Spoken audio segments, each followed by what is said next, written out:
Hello mga lamion! Lami dyan kaya akong biko guys. Nag-uumapaw guys. Sa puno ang aking biko. Ayan, para sa aking birthday celebration tomorrow. Char lang. Ayan guys, nahirapan talaga ako guys. Sa kadami guys. Punong-puno ang aking biko. Sticky rice. This is biko in Filipino. Who like to eat? It's so yummy, mga kalamion.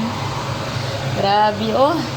May ano pa to guys, may dukot. Ano bang Tagalog sa dukot? Oh, ay. Yan na naman tayo sa Tagalog. So, ayan guys. Imikos-mikos ko muna. Mamaya-maya na tayo. Ate May, dami kong biko, Ate May. Paano na to?